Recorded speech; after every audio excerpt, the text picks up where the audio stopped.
Have you ever walked up to your beautiful tray of seedlings only to find that overnight the lush green leaves have turned a sickly pale yellow? It is a heartbreaking moment for any gardener. You water them, you give them light, but they still look like they are slowly giving up. What if I told you that adding more water might actually be killing them faster? Welcome back to the channel. Today we are going completely deep into the secret language of your plants. We are going to decode exactly what your seedlings are missing and how to feed them to fix those yellow leaves. I promise you, by the end of this video, you will be able to look at a yellow leaf and know exactly what fertilizer to grab. But here is the real hook. Sometimes what looks like starvation is actually a completely different, hidden problem that most beginners completely ignore. Are you ready to find out the truth about your yellowing seedlings? Let me know in the comments if you have ever lost a plant to the dreaded yellow leaf syndrome. Let us dive right in. Before we start fixing the problems, we need to understand how a seedling actually works.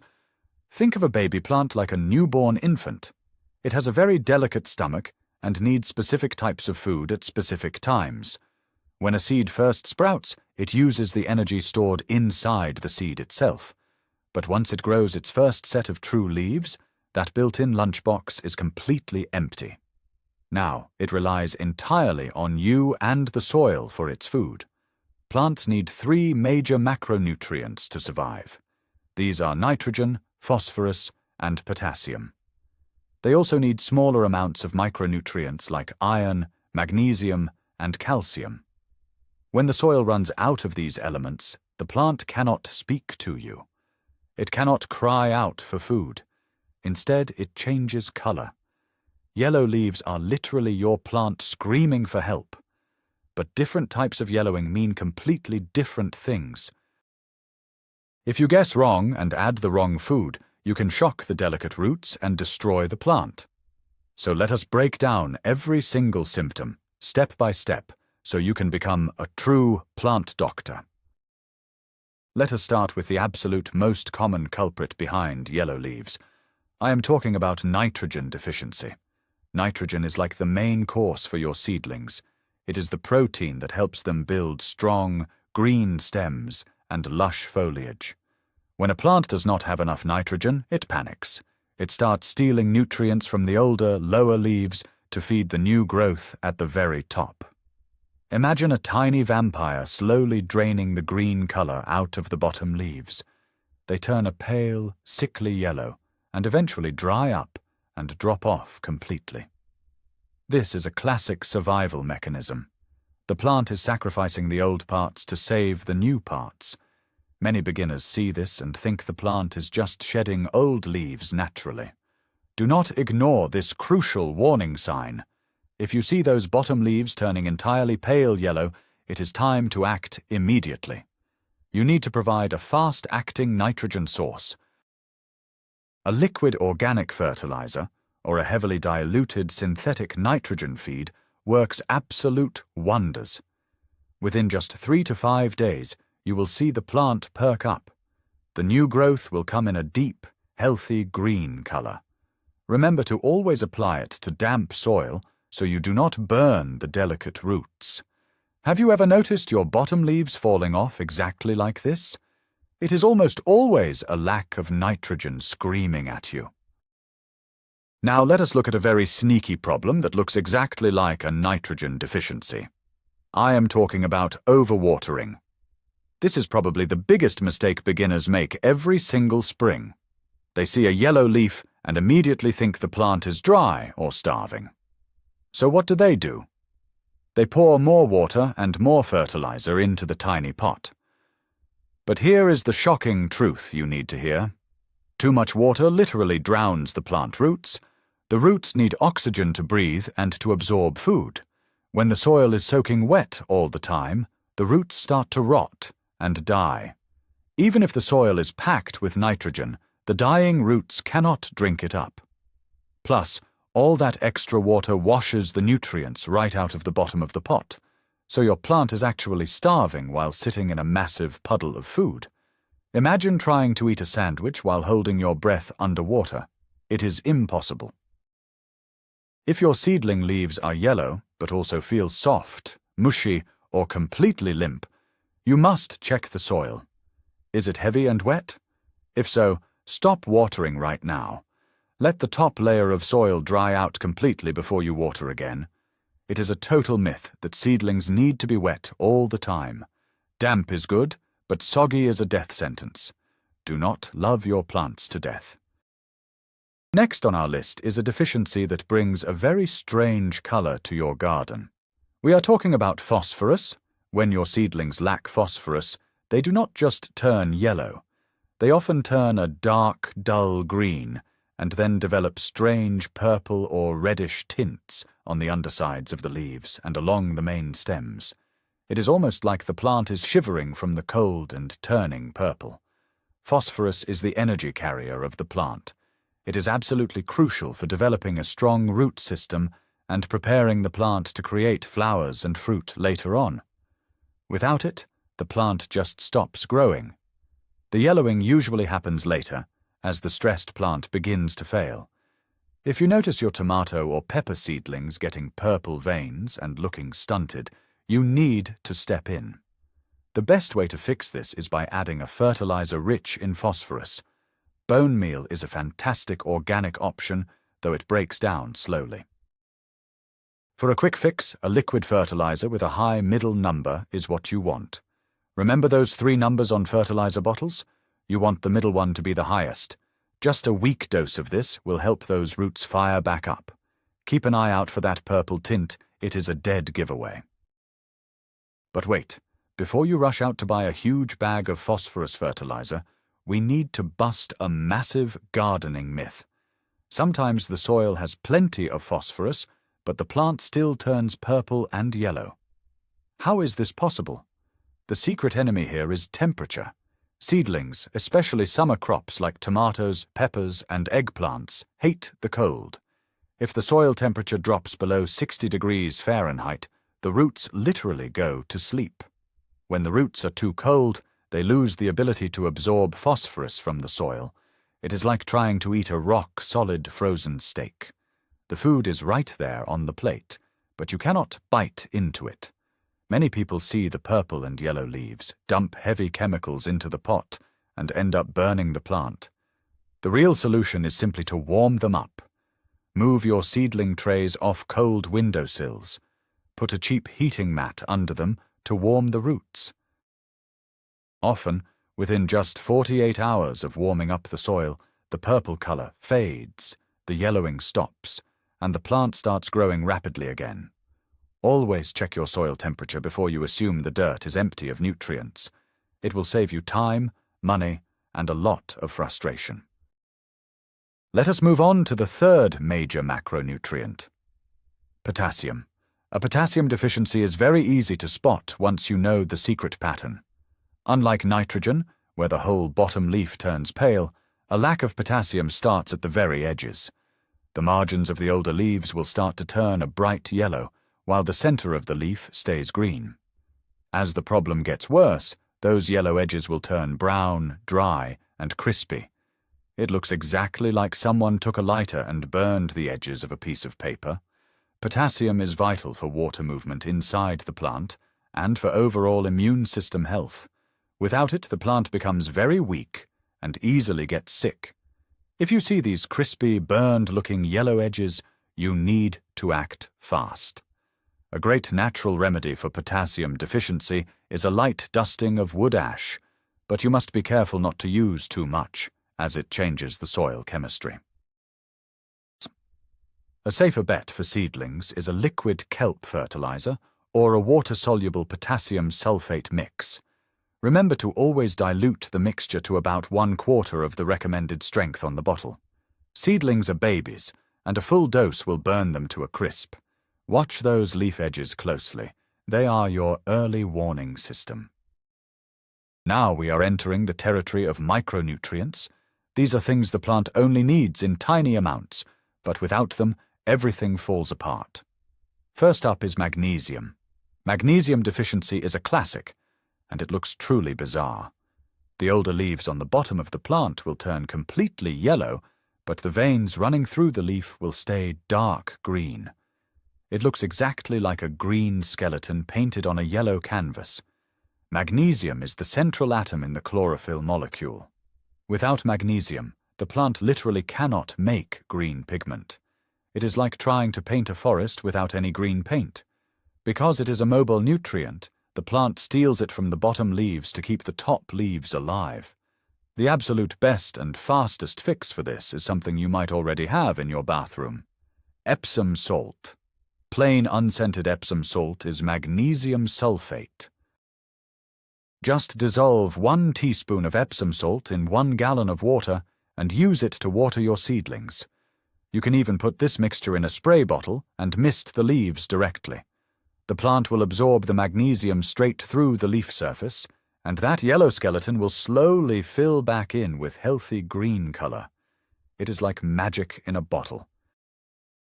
But what if you see that same green skeleton pattern, but it is happening on the brand new leaves at the very top of the plant? This brings us to a massive point of confusion for many gardeners. If the new growth at the top is yellow with green veins, you do not have a magnesium problem. You have an iron deficiency. Iron is crucial for creating chlorophyll, just like magnesium.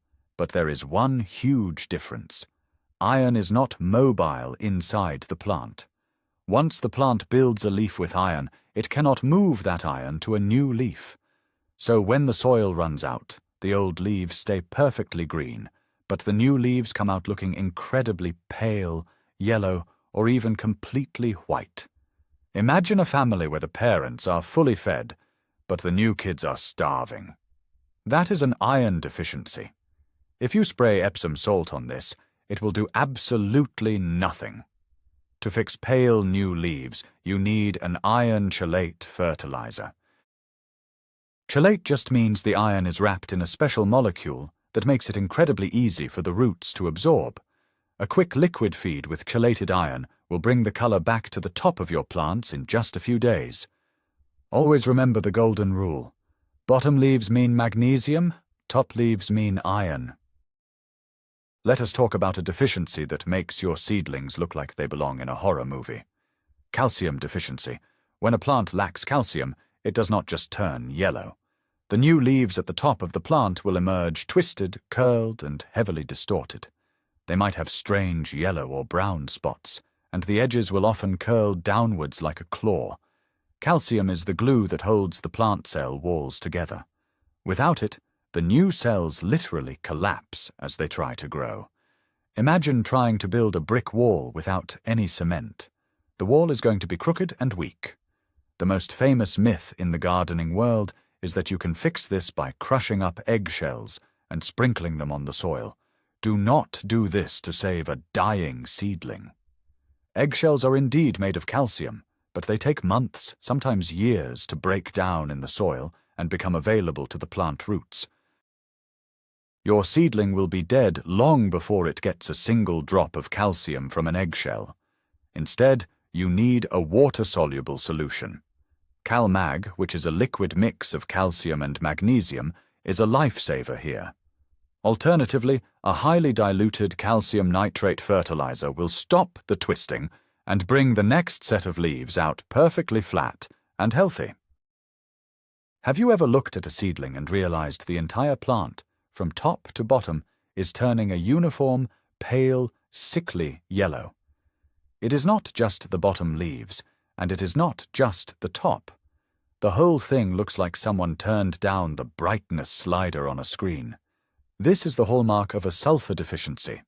Sulfur is heavily involved in forming proteins and vitamins inside the plant tissue.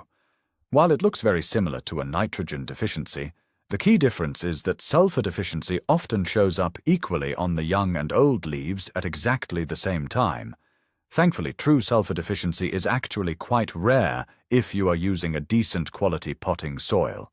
However, it can happen if you are using heavily reused soil that has been washed out by rain.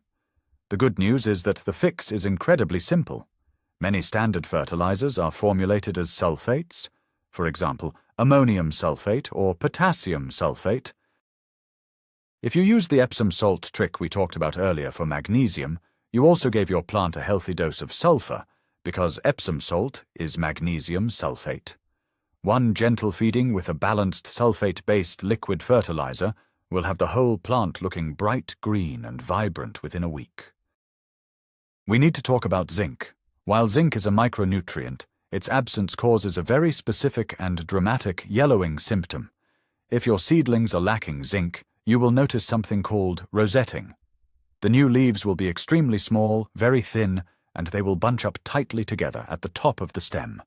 Between the veins of these tiny leaves, you will see a pale yellow or even whitish mottling. It is as if the plant suddenly forgot how to grow normal-sized leaves and decided to make a miniature, sick-looking version of itself instead.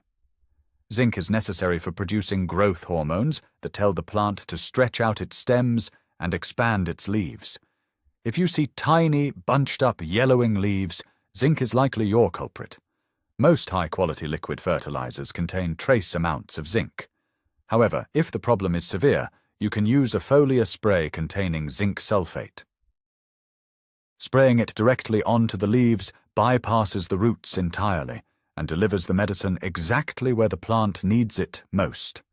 Always spray early in the morning or late in the evening so the sun does not burn the wet leaves. Let us uncover another rare but devastating problem: boron deficiency. Boron is fascinating because it is deeply involved in building the structural integrity of the plant and moving sugars around. When a seedling runs out of boron, the growing tips at the very top of the plant literally die off. The very base of the youngest leaves will turn a pale yellow, while the tips might stay green. The leaves also become incredibly thick, stiff, and brittle. If you touch them, they might actually snap instead of bending. It is like the plant has hit a brick wall and completely stopped growing upward. Because the main tip dies, the plant might desperately try to push out weird side shoots, creating a messy, stunted bush. Fixing boron deficiency requires extreme caution. The line between enough boron and toxic levels of boron is incredibly thin. A tiny pinch of household borax powder dissolved in a large gallon of water can act as a desperate measure. But it is much safer to rely on a comprehensive trace mineral liquid fertilizer. One single diluted application is usually all it takes to restart the growth engine. Have you ever seen a leaf that looks like a bizarre green and yellow chessboard? If so, you are likely looking at a manganese deficiency. Do not confuse this with magnesium. Manganese is a completely different micronutrient. When it is missing, the leaves develop a very distinct checkered pattern. The veins remain green, but the tiny squares of tissue between the veins turn yellow or sometimes even white. Eventually, these yellow spots might turn into dead brown patches. This usually shows up on the younger or middle leaves first. Manganese plays a huge role in breaking down carbohydrates and in the process of photosynthesis. It is a bit like the spark plug in an engine. Without it, the fuel cannot burn properly. To fix this checkered nightmare, you need a fertilizer that specifically lists manganese sulfate on the ingredients. Like zinc, manganese can be effectively applied as a weak foliar spray. This gets the nutrient past any root blockages and straight into the damaged leaf tissue. Just remember, a little goes a very long way with trace elements. There are two more trace elements that occasionally cause yellowing: copper and molybdenum. A copper deficiency makes the youngest leaves turn a strange, pale yellow or grey color, and they often lose their tension, wilting even when the soil is perfectly wet. It looks like a balloon slowly losing its air. Molybdenum deficiency, on the other hand, causes a general yellow mottling on the older leaves, and the edges will distinctively roll upwards, making the leaf look like a tiny green taco. While these are quite rare in standard commercial potting mixes, they can appear if you are making your own compost-heavy mixes that are out of balance. Because these elements are needed in microscopic amounts, you never want to buy an individual copper or molybdenum fertilizer for seedlings. You will almost certainly overdose them. The safest and most effective strategy is to buy a product labeled as a micronutrient mix or a comprehensive liquid sea kelp extract. These natural products contain every single trace mineral the ocean has to offer, perfectly balanced and ready to cure those weird, rare yellowing patterns. Now, let us switch gears from what is missing in the soil to what is wrong with the roots. Sometimes you can pump all the perfect fertilizers into the pot, and the leaves will still turn horribly yellow. Why? Because the plant is root-bound. When a seedling grows too big for its tiny starter cell, the roots have nowhere to go. They start circling the bottom of the pot, wrapping around each other until they form a dense, impenetrable knot. When this happens, the roots literally choke themselves. They can no longer absorb water or nutrients no matter how much you provide. The plant starts to starve, and the lower leaves rapidly turn yellow and fall off. It looks exactly like a severe nitrogen deficiency. If you have been feeding your plants and they are not improving, gently pull one out of its pot. If you see a solid mass of white roots winding around the outside of the dirt, you have found your problem. The only fix here is to carefully tease the bottom roots apart with your fingers and transplant the seedling into a much larger pot with fresh soil. Once it has room to stretch its legs, the yellowing will stop instantly. Here is a secret that professional growers know, but beginners almost never think about: soil acidity, also known as the pH level. This is the master switch that controls whether your plant can actually eat the food in the soil. Most vegetable seedlings prefer a slightly acidic soil. If your water is very hard, or if your potting mix is cheap, the soil can become too alkaline. When the soil becomes alkaline, it literally locks the door on certain nutrients. Iron, manganese, and zinc become completely trapped in the dirt. You can pour expensive iron fertilizer on the plant every single day, but if the pH level is wrong, the plant will stay pale yellow because it cannot absorb it. It is like locking the pantry door and throwing away the key. The food is inside, but the plant is starving outside. If you are struggling with pale upper leaves that will not turn green, do not just add more fertilizer. Test your soil. You can buy a cheap testing kit online. If your soil is too alkaline, you can add a tiny amount of diluted vinegar or citric acid to your watering can to gently lower the pH. Once the acidity is balanced, the pantry door unlocks, and the plant turns green almost overnight. Let us talk about a form of yellowing that has absolutely nothing to do with food. It is called light stress, or sunburn. Imagine sitting in a dark room all winter, and then suddenly walking onto a beach with no sunscreen. You would burn instantly. Seedlings do the exact same thing. If you start your seeds indoors under relatively weak lights, the leaves are thin and delicate. If you take those plants and immediately put them outside in the blazing afternoon sun, the intense ultraviolet light will destroy the chlorophyll. The leaves will turn a harsh, bleached yellow, or even bright white, paper-thin, and crispy. This is not a nutrient deficiency. This is severe tissue damage. Many people see this white and yellow bleaching and think the plant is starving, so they add fertilizer, which only stresses the burned plant even more. To prevent this, you must harden off your seedlings. Introduce them to real sunlight slowly. 1 hour of morning sun on the first day, 2 hours the next, over the course of a full week. If your plants are already sunburned, move them to the shade immediately. The burned leaves will not recover, but the new growth will be strong and adapted to the sun. There is another massive danger that comes from misdiagnosing yellow leaves: the dreaded fertilizer burn. When beginners see pale leaves, their instinct is to feed the plant. When it does not look better the next day, they feed it again. But chemical fertilizers are basically concentrated salts. If you put too much salt into the soil, it reverses the flow of water. Instead of the roots drinking water from the soil, the salty soil actually sucks water out of the plant roots. This is called fertilizer burn. The edges of the leaves will turn bright yellow, then rapidly brown and crispy. The whole plant will droop dramatically. It looks terrible. If you realize you have added too much fertilizer, do not panic. You need to flush the soil immediately. Take the pot to a sink and run pure, room temperature water through the soil for several minutes. Let it drain completely out of the bottom holes. This will wash away the excess salts. Then, leave the plant alone in a warm, bright spot. Do not feed it again for at least 2 weeks. More is never better when it comes to feeding baby plants. So, with all these different deficiencies and problems, how do you actually feed your seedlings safely? The secret to perfect dark green foliage is a philosophy of week and weekly. Instead of waiting for the plant to turn yellow and then hitting it with a massive, heavy dose of food, you should feed it tiny amounts regularly. Once your seedlings have 2 sets of true leaves, begin feeding them with a high-quality, liquid organic fertilizer. Look for something like a fish emulsion or a liquid kelp mix. Take the recommended dose on the bottle and cut it into 4 parts. Use only 1/4 of the strength. Mix that into your watering can and apply it once a week.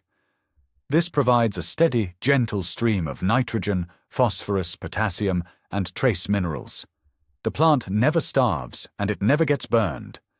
By using this week and weekly method, you avoid the roller coaster of yellow leaves and sudden growth spurts. Your plants will grow thick stems, deep green leaves, and massive root systems, perfectly preparing them for the outdoor garden. Let us take a moment to understand the difference between organic and synthetic fertilizers when treating yellow leaves. If you have a severe nitrogen or iron deficiency, and your plant is dying rapidly, organic fertilizers might actually be too slow. Things like compost or bone meal take time to be broken down by bacteria in the soil before the plant can eat them. In an absolute emergency, a heavily diluted water-soluble synthetic fertilizer is often the best rescue tool. It acts like an intravenous drip, feeding the plant immediately. However, for long-term health and preventing yellow leaves in the first place, organic is the way to go. Organic liquids, worm-casting teas, and kelp extracts not only feed the plant, but they feed the living microbes in the soil. These microbes act as the plant's personal chefs, constantly breaking down nutrients and feeding them to the roots exactly when the plant asks for them. A healthy living soil is the ultimate defense against every single deficiency we have talked about today. Use synthetics for a quick rescue, but build your foundation on organics. Finally, remember that gardening is a learning process, and every yellow leaf is just a lesson. Do not get discouraged if a few plants turn yellow. Use the diagnostic steps we just covered. First, check the water. Is it too wet or too dry? Second, check the temperature. Are the roots freezing? Third, look at where the yellowing is happening. Is it on the bottom leaves or the top leaves? Is it the edges or between the veins? By asking these simple questions, you eliminate the guesswork. You transition from a hopeful beginner to a confident plant doctor. You now have the knowledge to look at a tray of struggling seedlings, identify the exact missing nutrient, and deliver the precise cure. Keep your eyes on your plants, react quickly, and always remember to dilute your fertilizers. Your seedlings want to grow. They want to be green and healthy. You just have to learn how to listen to them when they speak through their leaves. And there you have it, the ultimate guide to decoding every single reason your seedlings are turning yellow. We have uncovered the sneaky differences between nitrogen and magnesium starvation. We busted the myth of using eggshells for quick calcium and revealed the massive secret of how cold soil and poor pH levels can literally lock up your plant food. The biggest takeaway today is this: a yellow leaf is not a death sentence, it is a communication tool. Your plant is simply asking for a specific adjustment. By acting like a plant detective, checking your watering habits, and applying the right diluted nutrients, you can turn a pale, dying tray of seedlings into a vibrant, dark green jungle, ready to produce a massive harvest. Thank you so much for watching and learning with us today. If this video helped save your seedlings, please hit that subscribe button and smash the like button so this knowledge can reach more gardeners. Now, I have a question for you. Which of these deficiencies have you struggled with the most in your own garden? Let me know down in the comments, and let us start a conversation. Until next time, Happy growing.